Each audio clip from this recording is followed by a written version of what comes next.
We're back for Your Story Matters 2.0. My friends, I talked about this before. One of the core elements of any personal brand is literally your story. But what does that mean? Let's unpack it. Let's have some fun. Buckle up.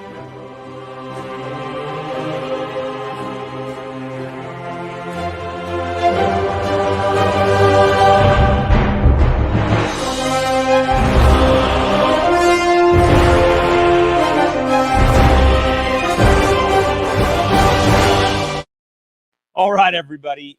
This is a core element of brand building. I talk about this on my Bypass series. I talk about this all the time.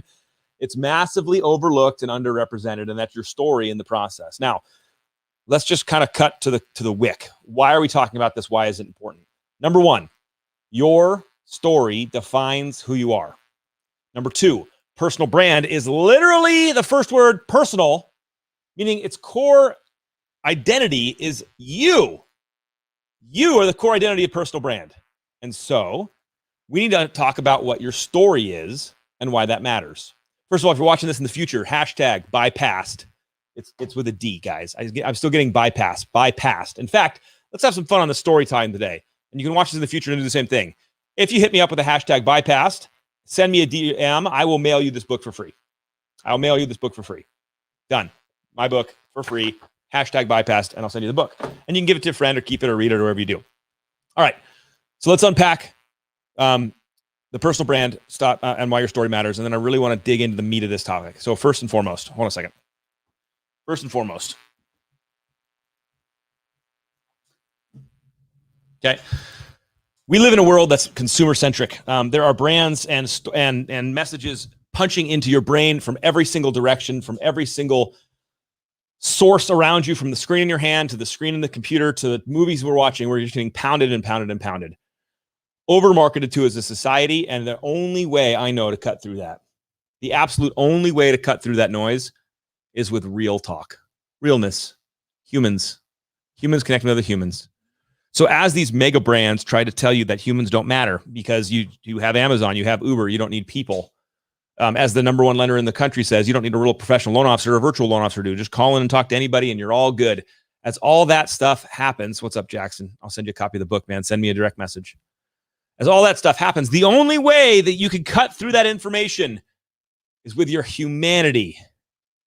Now let's stop for a second and go back in time, all the way back in time. How was human knowledge passed down? I know it's a little bit wacky that we're talking about this and we're talking about branding in your story, but how was human knowledge passed down? Stories. Of course it was stories. Stories was how we transferred all of our knowledge to the next generation over and over again. So when I tell you that your story matters, who you are matters, your background matters in terms of your personal brand, you got to tie this back to the freaking Stone Age. All of human knowledge was passed down by stories. We're born and bred to live on stories. And yet when I say things like your story matters, I immediately get people who discredit that. They say, look, Alec, I want to be known as an educator, so I put out educational videos. Look, Alec, I want to be known as resourceful, so I put out videos and content about saving deals and how I have saved the day for people when another company blew up a transaction. Hey, Alec, I want to be known as funny and creative, so I put out TikToks and fun videos that kind of show my creative side. And I say, that's all great, but I need to also know your story. There's a lot of funny people out there. There's a lot of resourceful people out there. There's a lot of talented people out there. Probably a lot of smarter people out there than a lot of us. What separates us from all of that stuff? Your uniqueness, your humanity, your soul, your story. So let's talk about this for a second in a variety of contexts. All right, I'm going to tell you a story about someone's story. I have a loan officer friend who was existing in the industry pre-credit crisis. And if you don't know what the credit crisis is, it was a global recession. It rocked the world and it blew up a lot of people's jobs. In fact, if you watch the movie The Big Short, you remember there was the jokes about how, strippers had 17 houses and all that stuff. And when my bartender had 7 houses, I knew there was a housing problem, et cetera. Jokes. Well, this loan officer was one of those stories. This loan officer was highly leveraged. They owned way too many houses at very little to no down payment. And they were like, I'm building a real estate portfolio. And at the end of the day, when values went the other way, it crashed. And this loan officer who had made these mistakes to buy these houses, to over leverage themselves, this loan officer, like a lot of humans in America, they went through foreclosures and they went through bankruptcy. Now, fast forward, this loan officer is carrying around buckets load of shame. Man, I hope nobody knows that I lost all these houses in the crisis. Man, I hope nobody finds out that I'm a fraud in my business, that I'm trying to help people with loans, but at the same time, I made all these bad decisions personally. And if they ever found out the truth, they wouldn't trust me. They wouldn't trust me. And they hid behind that story and they let it inhibit who they were potentially capable of becoming. And this same loan officer finally had a breakthrough. They realized they wanted to stop the hiding, come out from behind the story, and let that story and their background, their history be part of what empowers them to the next level. In fact, this loan officer started to talk about it. They started to say to the world, hey, I made some choices that I thought were good at the time. And I looked back and they were some bad choices. And they hurt me financially. And because of those decisions, I'm now a better consultant. I'm now a better person to talk to when you're deciding what your best financing options are. My experience is part of what makes me great. That kind of empowerment is inspiring and fascinating to see. Let's talk about another one that might be close to home, your level of experience. So let's say you're brand new to the business, brand new to loans. I was talking to a 24-year-old guy the other day, brand new-ish to business comparatively to me. I realized I'm old now with 18 years of business. And dog years, it's like 200 of mortgage years. So brand new, 24. And one of the questions was, I'm young. I'm discredited. People don't value my knowledge because I don't think I have enough yet. But I'm smart. I have the ideas. I know what I'm doing. There's two stories there. The one story is the kid who doesn't know anything, who's everyone's discrediting, who has ageism written all over his face, and who's afraid. The other story of that kid is somebody who is passionate, competitive, convicted that what they will do is the best job for that customer ever. And living your story out loud allows you to tap into the fact that, hey, I have not been in the industry 25 years. That is actually my superpower. Because I have not been in the business for 20 years. I did not go through the crisis. I know everything that's relevant to you. I connect better with young first-time homebuyers because I am one. That story becomes one of empowerment. I have a story of a loan officer who never went to college and they were embarrassed. I didn't get a higher degree. I feel underqualified to share my financial viewpoints with my customers because I don't have a college degree.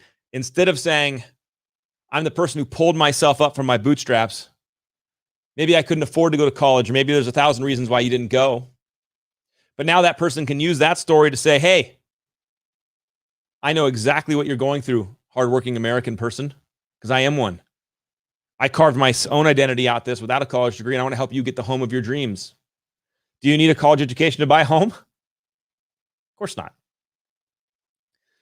I love the story of somebody who is where English is their second language. Whether they're born here or not born here, it doesn't matter. English is a second language, and that person has an accent. And I've seen some people who are like, I'm embarrassed about my accent. I feel like when I talk, people discredit me because I don't speak English as fluently since it's my second language. What's that story in reverse? How talented is this person that can speak multiple languages? First of all, can we just have a pause in this little rant to just acknowledge how freaking hard it is to speak more than one language? Have you ever tried to take I took 5 years at Spanish in high school. It gave me 0. Okay. I had it in junior high too. So first someone's like 5 years in high school. The math is you're a good mortgage guy. Okay. I had it in junior high too.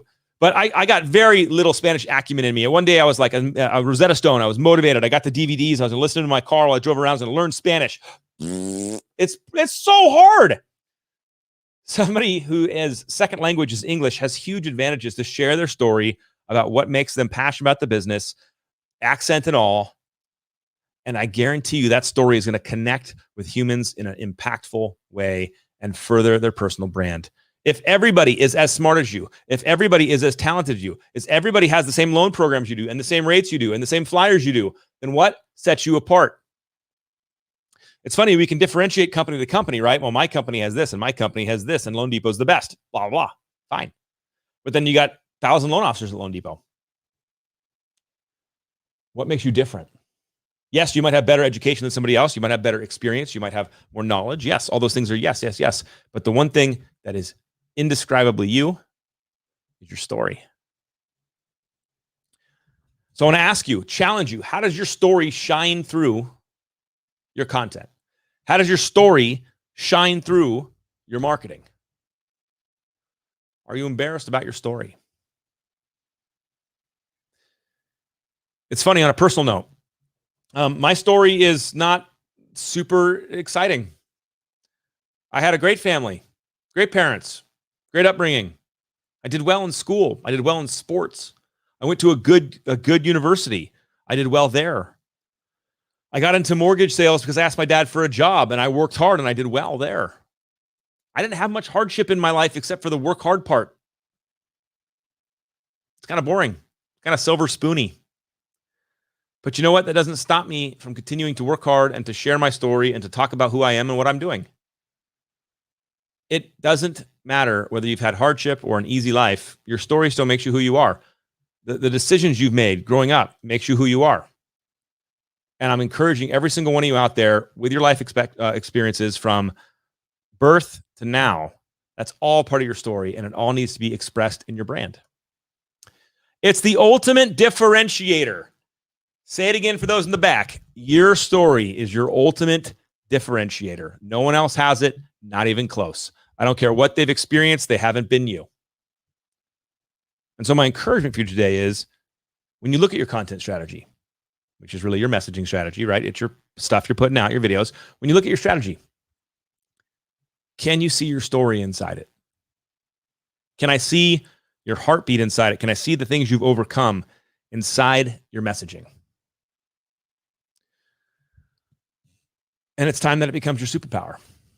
And if I'm talking to you right now and you're the one who says, my story is embarrassing, I don't like it, I'm not proud of it, I don't want to share it, what happens when you reframe that and it becomes your superpower?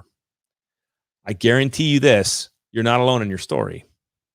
There are people that will resonate with you 1,000 times over because of who you are and what you dealt with, what you've overcome, and what you're dealing with today. So, for all you guys hanging out with me today, your story matters. We are a society of storytellers.